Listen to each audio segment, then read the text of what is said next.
Picture this, a Predator franchise roaring back to life with epic battles and heart-pounding action, only to leave fans scratching their heads over a beloved heroine's unexpected absence.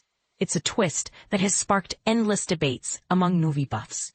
Who wouldn't want more of that fierce warrior spirit?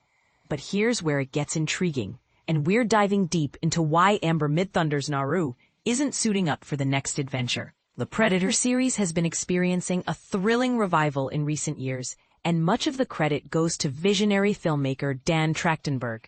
This director, known for his work on 10 Cloverfield Lane, brought a burst of fresh energy and an innovative direction to 2022's Prey, catapulting actress Amber Midthunder into the spotlight as the formidable Comanche warrior Naru. Fast forward 3 years, and anticipation is building for Trachtenberg's upcoming Predator Badlands, poised to deliver a brand new tale set in an entirely different environment.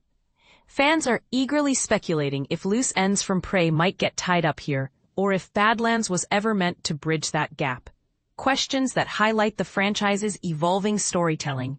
Spoiler alert, though it's not really one. When audiences head to cinemas for the latest Predator installment, Midthunder's Naru will be conspicuously absent. Instead, this fresh escapade centers on a young Yautja named Dek, played by Demetrius Schuster Koloamatangi. Think of Yautja as the alien hunters from the original films, often called predators, with their advanced tech and deadly mandibles, and his synthetic companion Thia, portrayed by Elle Fanning, as they battle for survival on a distant alien planet. This setup flips the script, focusing purely on these extraterrestrial beings without human involvement, which is a bold creative choice that could appeal to sci-fi purists. And this is the part most people miss, the story behind the scenes. During promotional interviews for Badlands, Trachtenberg chatted openly with Screen Time, revealing his thought process on Naru's potential return. He was refreshingly candid, stating, "I think I would say there's a bigger plan down the line. I did think about the pairing of before it was Thia, but then I thought, well, then I'm not doing the premise. And I really wanted to do the premise, the Predator's protagonist and no humans in the movie. And so it became, further down the line we can do some cooler things, maybe." For beginners wondering about the nuances here, Trachtenberg initially considered bringing Naru back to team up with Dek, which would have created a smoother narrative continuity across films. But he ultimately decided against it to stick to his core concept, a story led by a Yautja character, free from human elements, allowing for a more alien-centric exploration. It's a decision that prioritizes world-building over familiar faces, potentially making the film feel more immersive for those who enjoy pure sci-fi thrills.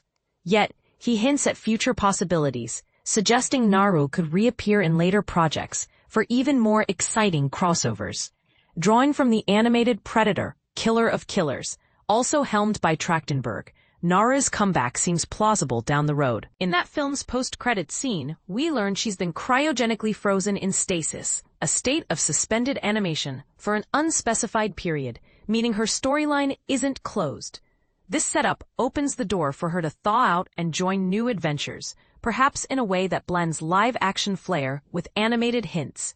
Trachtenberg must have pondered this deeply during Badlands' early development, weighing the appeal of reconnecting with Naru's arc against his commitment to innovation. And here's where it gets controversial.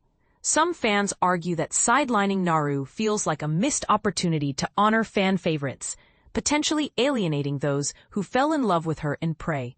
On the flip side, others see it as a smart move to diversify the franchise, avoiding the trap of recycling characters and instead exploring untapped alien perspectives. Is this a bold step forward, or a risky gamble that could divide the fandom?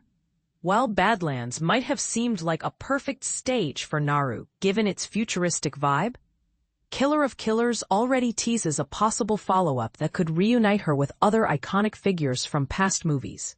As advocates for animation and its ability to push boundaries with imaginative visuals, we appreciate the medium. But there's undeniable excitement in envisioning Midthunder reprising Naru on the big screen. Still, with Trachtenberg's track record, Badlands has garnered enthusiastic praise from critics. It's hard to doubt his plans. He's delivered standout entries like Prey and the animated film, proving his knack for revitalizing the series.